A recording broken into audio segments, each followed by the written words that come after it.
Assalamualaikum warahmatullahi wabarakatuh ya. Perkenalkan nama saya adalah Medical Shock ya. Dan kali ini kita akan membahas tentang histologi sistem reproduksi pria ya. Yang dimana nanti kita akan membahas tentang yang pertama tuh proses pembentukan sperma. Kemudian kita akan membahas dari dalam dulu ya, dari testis ya. Dari testis ini nanti menuju ke epididymis, ductus deferens, glandula prostat, glandula vesiculosa atau kelenjar vesicula seminalis, dan kelenjar bulbo-uretra, dan penis ya atau uretra ya, gitu. Nah, ini kita tanpa basa-basi, kita langsung ke proses pembentukan spermanya ya. Nah, untuk proses pembentukan sperma itu kita harus tahu dulu ya histologi umum dari pria itu apa aja. Nah, kalau histologi umum dari pria itu terdiri dari ini ya, ada testis ya. Testis itu kan sebagai organ seks primer ya, yang dimana tubulus miniferus itu, tahu kan kalau tubulus miniferus itu adalah ini namanya tubulus seminiferus adalah satuan unit fungsional ini ya, testis ya. Jadi untuk memproduksi sperma ya di tubulus seminiferus dulu ya.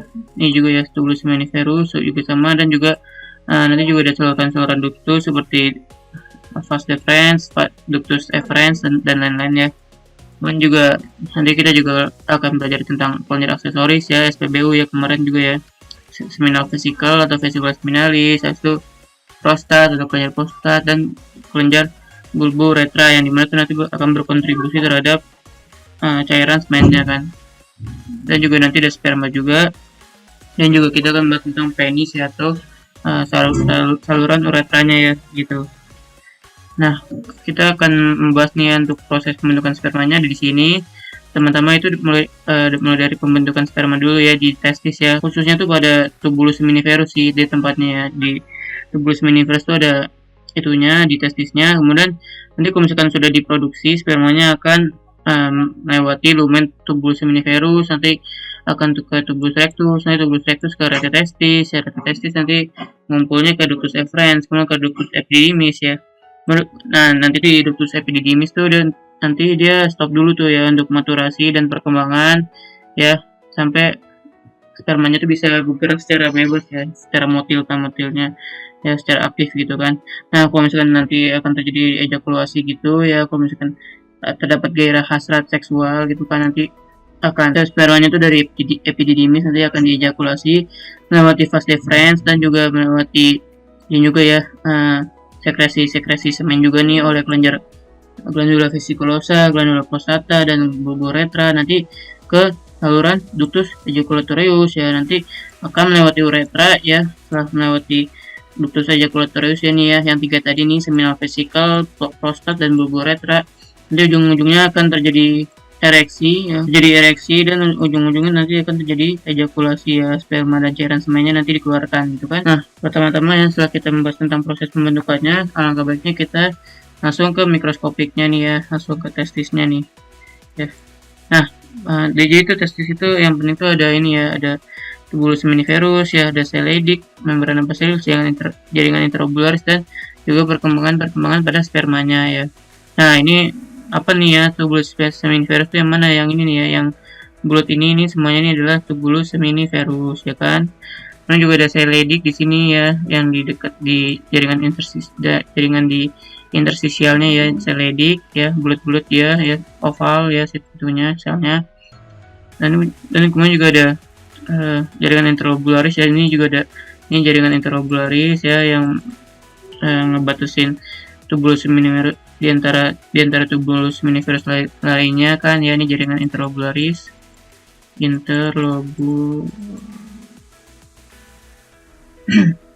juga ada sel Sertoli juga nih ya, sel Sertoli yang fungsinya itu untuk membantu nutrisi dan perkembangan sperma ya, dan juga untuk membentuk saluran darah testis. Ini ya, sel Sertoli itu dia di antara sel-sel perkembangan sperma ya, seperti spermatogonia. Di sini ada sel spermatosit, ada sel spermatid, nanti akan menjadi sel spermatozoa kan ya gitu kan ya. Tuh. Kemudian juga untuk membentuk saluran darah testis agar tidak semua molekul atau ion masuknya itu bisa ke testis ya, khususnya ke tubulus seminiferus, hanya ion tertentu kan kemarin kan, seperti testosteron ya kan, Itu ya untuk mencegah autoimun juga ya, kalau misalkan terdapat reaksi autoimun ya atau peradangan pada imunnya kalau misalkan imunnya terjadi abnormal gitu kan ya. Kemudian juga ada sel Leydig di sini kan. Sel Leydig ini dia fungsinya untuk produksi hormon testosteron ya yang diaktifkan oleh FSH-LH juga ya, sama juga Sertoli juga diaktifkan dari adenohipofisis juga kan, diaktifkan oleh hormon FSH dan LH. Nanti juga akan membantu nutrisi pada perkembangan sperma pada sel Sertoli, dan sel Leydig akan mensekresi testosteron dan androgen, dan fungsinya itu untuk perkembangan karakteristik laki-laki sekunder ya kan ya, adenohipofisis ya kan. Kemarin ada untuk pembentukan set sperma di testis ya gitu. Itu mulainya tuh dari spermatogonium nih ya, ini spermatogonium ya, atau sperma primer ya kan, sperma primer nanti akan menjadi spermatosit ya. Ada spermatosit pertama, ada spermatosit kedua ya. Biasanya kalau spermatosit kedua itu jarang kelihatan sih, makanya biasanya itu nanti kelihatannya tuh kayak spermatosit pertama sini ya, kelihatannya ini kayak selnya tuh udah mulai bermitosis ya, bermitosis nanti akan meiosis kan menjadi spermatid ya, yang di sini kan haploid ya. Ya, jadi dia udah mecah ya itunya, kromosomnya jadi 23 ya kan. Kalau spermatogonia kan masih diploid kan, yang masih 46, ini udah dipecah X sama Y-nya. Kemudian nanti juga akan terjadi spermatozoa ya, atau sel sperma ya, yang udah ada ininya ya, yang udah ada ekor sama lehernya ya, ekor, leher, dan kepalanya gitu. Nah, kemudian juga kita juga harus tahu juga ya seperti lapisan-lapisan dalam testis itu apa aja ya. Kita mulai dari tunica dartos nih ya, tunica dartos yang ini nih ya, jadi itu dia jaringan luar dari testis ya, isinya tuh otot polos ya, otot polos plus skrotum ya, skrotumnya. Jadi untuk melindungi testis kan, makanya skrotum kan, sama untuk melindungi fungsi tubuh ya di bawah 3 derajat ya gitu, untuk perkembangan spermanya ya kan. Dan juga di sini nomor 6 nih juga ada cari ini ya, musculus cremaster ya, yang untuk otot pada testis.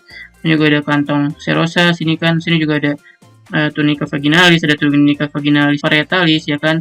Dan juga ada tunica vaginalis visceralis ya kan, jadi ada bagian dalam, ada bagian luar. Kemudian juga ada tunica albuginea ya, ini tunica albuginea ya kan, albuginea ya pada testis ya kan.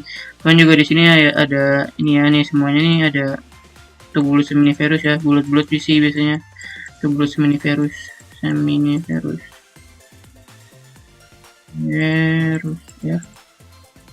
Dan juga sini ada semuanya nih ya, ini juga sama, ini adalah epididymis ya, ductus epididymis ya.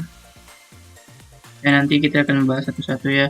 Jadi gitu ya, kalau misalkan di sajian testis itu ada tunica dartos, tunica vaginalis, albuginea, ductus epididymis, musculus cremaster, tubulus seminiferus, dan kantong serosa ya.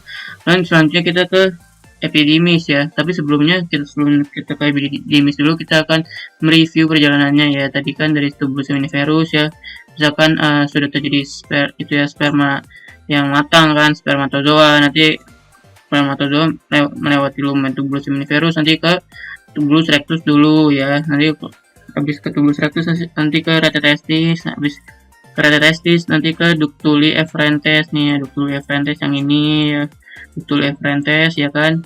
Dan juga di sini juga ada epididymis ya, di sini ada epididymis, ini juga epididymis, yang dimana tuh dia epitelnya tuh pada epididymis tuh epitel berlapis lini semu dengan mikrofili ya. Bisa dibilang itu dengan stereosilia ya, jadi kayak silia gitu ya, untuk pergerakan gitu, membantu pergerakan sperma dan lain-lain ya, sama untuk perkembangan dan pematangan sperma. Nah, di sini juga ada ini ya, pada sajian ini ya, ini semuanya, ini sajian ini itu adalah saluran keluar testis ya gitu. Dan juga di sini juga ada sel prinsipal dan sel basal. Gimana tuh cara bedanya? Kalau sel prinsipal itu gampangnya tuh sel yang ada di dalam gitu ya kan, soalnya kan sel pada epididymis kan berlapis silindris semu ya dengan mikrofili. Nah, ada dua sel tuh ya, ada sel silindris ya sama sel kuboid ya. Ini sel silindris, ini sel kuboid nih ya. Nah, kalau bagian atasnya itu namanya tuh sel prinsipal ya. Sel prinsipal itu apa ya? Sel prinsipal itu adalah ini epitel berlapis silindris semu dengan mikrofili atau stereosilia ya. Kalau sel basal ya udah, sel basal kan dia di bawahnya ya kan, soalnya kan dia kan ini ya berlapis silindris yang fungsinya tuh untuk stem cell ya, dia untuk stem cell. Kalau misalkan dia terjadi kerusakan ya pada epididymis ya, misalkan epididimitis atau peradangan pada epididymis nanti diganti oleh sel basal kan untuk meregenerasinya ya kan. Itu ya, juga untuk fungsi epididymis juga sama, penyerap sisa cairan tadi. Kemudian untuk fagositosis ya, sel-sel sisa dari spermiogenesis dan serta pematangan dan penyimpanan sperma juga ya. Kalau misalkan spermanya di maturasinya juga di situ ya untuk motilitas gitu kan ya. Tuh, kemudian juga sini nanti habis dari epididymis ini ke ductus deferens ya, saat mau terjadi ejakulasi ya, nanti ke ductus deferens dulu atau vas deferens ya kan. Dimana juga pada epitelnya dulu nih, epitel ductus deferensnya ya, ini kan lumennya nih, ini lumennya ya. Nah, untuk epitelnya itu adalah epitel sama sih, epitel tadi berlapis silindris semu dengan stereosilia ya, dia. Dan juga kita juga bisa dapatnya tunica mucosa ya, dan juga sini juga ada tunica muscularis ya, dan juga tunica adventitia ya, yang isinya ini arteri vena ya, ini ada arteri sama vena kan, biasanya juga mungkin ada nervus sih sebagiannya. Dan juga di sini tuh ya khasnya pada ductus deferens tuh dia juga tunica muscularisnya tuh dia tebal sih, dia otot polosnya tuh tebal sih, jadi nanti dia dipengaruhi oleh ini ya, sistem saraf otonom ya. Kalau misalkan terjadi ereksi ya kan ya, ejakulasi ya kan ya, terjadi masturbasi kan misalkan kan ya, itu ya. Di sini ya tunica muscularis juga ada yang bagian longitudinal, ini longitudinal ya, nomor 1, nomor 2 tuh sirkuler, kemudian nomor 3 longitudinal lagi. Ada juga sih yang ngebagi tunica muscularis dalam, tengah, luar ya kan, sesuai dengan bukunya ya, sama aja. Kemudian juga untuk ductus deferens juga fungsinya tuh untuk vasektomi ya, atau pembedahan pada ductus deferens ya, atau ligasi ya, operasi pada ductus deferens. Mungkin ada masalah di situ, yang dimana nanti kalau misalkan terjadi vasektomi ya, bahasanya sih bisa yang melakukan ejakulasi atau ereksi gitu kan ya, masturbasi, tetapi dia spermanya tuh nggak bagus ya, karena dia tertahan di epididymis ya. Kalau misalkan terjadi vasektomi, yang dimana nanti spermanya jadi buruk, dan lama-lama juga dia akan jadi bakal mati kan ya, kalau misalkan spermanya nggak dipakai kan, soalnya kan dipotong dia kan saluran ductus deferensnya kan, gampangnya gitu kan ya gitu. Kemudian nanti kita dari ductus deferens nanti juga akan membentuk ampula ya di ductus deferensnya, baru nanti masuk ke glandula aksesorisnya ya, dekat-dekat glandula aksesoris. Yang pertama tuh kita membahas tentang glandula prostata ya, karena ini penting banget ya pada glandula prostat, dan juga banyak aspek klinisnya juga kan ya. Nah, kita membahas tentang histologinya dulu. Di sini ada glandula prostat ya, merupakan kelenjar tubul alveolar bercabang ya. Di sini ya, karena dia yang A ini dia adalah kelenjar tubul alveolar bercabang ya. Juga sekresinya semuanya tuh banyak banget sih. Dan juga dikelilingi oleh stroma fibromuskular padat ya, dan juga terdapat trabekula juga di sini. Ini ada trabekula ya, dan juga ada otot polos ya, ada pada tunica mucosa, dan juga biasa sih dibagi ya atas tunica mucosa, dan juga ada tunica muscularis ya, ini tunica muscularis ya, dan tunica adventitia ya, ini tunica adventitia ya, beda ya. Dan dia juga ini sih ya, epitel pada glandula prostat juga merupakan epitel transisional, jadi dia bisa untuk meregang atau relaksasi ya, kalau misalkan nanti dibutuhkan untuk ejakulasi ya gitu. Dan juga misalnya juga tadi ya tunica muscularis juga, dan tunica adventitia ya kan, merupakan stromanya juga fibromuskular padat ya kan, juga sekresi kelenjar, sekresi ya, dia merupakan kelenjar juga kan. Nah, itu juga pada glandula prostat tuh ini sih pada klinisnya tuh ada ini ya, kita harus tahu juga 3 zona pada glandula prostat ya. Ini juga ada zona transisi ya, pertama ini ya zona transisi ya, dari paling dalam nanti paling luar, kemudian ke zona sentral ya, zona sentral tengah-tengah ya kan, sentral, dan juga zona perifer ya. Nah, dimana zona perifer tuh yang paling banyak sih ya, dia ngesekresi cairannya ya pada glandula prostat. Dan juga kalau misalkan terjadi patologis ya, pertama dia dari zona transisi itu dia bisa kena BPH ya, atau benign prostatic hyperplasia ya, yang dimana nanti dia pada patologinya tuh dia terdapat hipertrofi epitel ya, epitelnya kan transisional ya, dan hipertrofi stroma juga sih dia, jadi dia agak menebal gitulah ya pada BPH ya, dan dia jinak ya tentunya kalau pada patologi. Dan untuk zona perifer nih, hati-hati sih, dia kanker prostat pada pria ini lumayan banyak sih ya, jadi hati-hati, dia terdapat sel-selnya ganas sih ya, biasa sih mitosis gitu kan ya, dan lain-lain ya kan, nanti bisa cari sendiri ya. Untuk sekresi glandula prostat juga ada sekresi enzim proteolitik, zinc, asam citrat ya, asam fosfatase menugaskan saat terjadi ejakulasi dan membantu mencairkan air mani ya kan, jadi sebagai lubrikan lah atau pelumas gitu ya. Dan juga selanjutnya kita ke glandula vesiculosa atau vesicula seminalis dan kelenjar bulbouretra ya. Nah, di sini juga pada glandula vesiculosa itu tunika mukosanya itu dia berlipat-lipat ya, beda sama glandula prostat ya, dia berlipat-lipat dan dia irregular sih, kan kayak apa ya, nggak jelas gitu lah ya, gitu dia.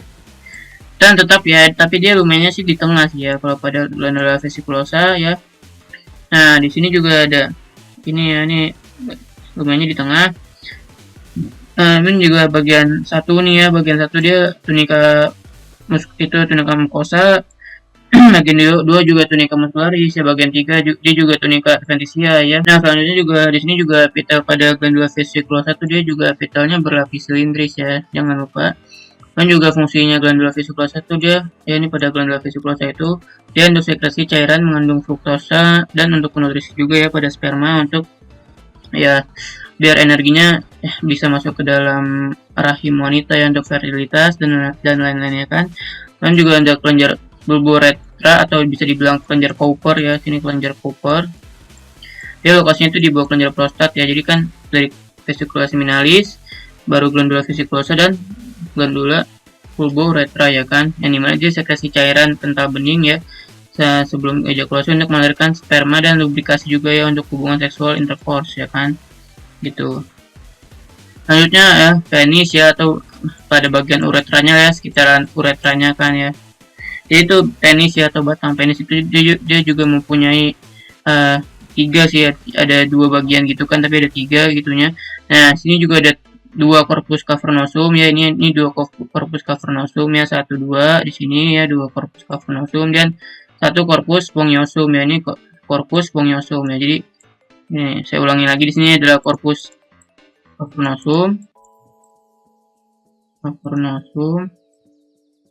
Nah, ini adalah corpus spongiosum ya, corpus spongiosum.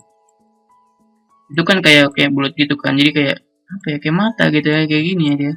Halo, ya kan? Gitu dia. Kok sumpah ya kayak gitu sumpah. Di sini juga di sini. Nah, ada juga nih ya artery vena nervus dorsalis penis ya, di sekitaran sini dia. Itu. Dan juga buat vaskularisasi ya, pokoknya artery vena dan nervusnya, dan juga buat inervasi pada penis juga. Dan juga jaringan ikat fibrosanya itu dia membentuk septum mediana ini ya, di sekitaran itu ya, yang membatasi antara sini di sekitar sini, yang membatasi antara corpus cavernosum dextra dan corpus cavernosum sinistra. Jadi dibagi 2 corpus cavernosumnya oleh septum mediana ya.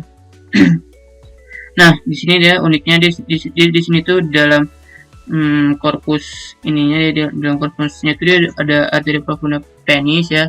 Nanti akan bercabang menjadi arteri helicina ya. Tuh. Dan juga di sini ada kelenjar ritre, di sini ada kelenjar ritre ya, yang fungsinya tuh untuk menghasilkan mukus. Dan sini juga ada uretra ya, uretra penis ya. Nah, ini uretra penis kan ini ya. Nah, ini adalah epitelnya. Nah, epitelnya tuh dia epitel berlapis silindris ya. Ini ada di sini berlapis silindris.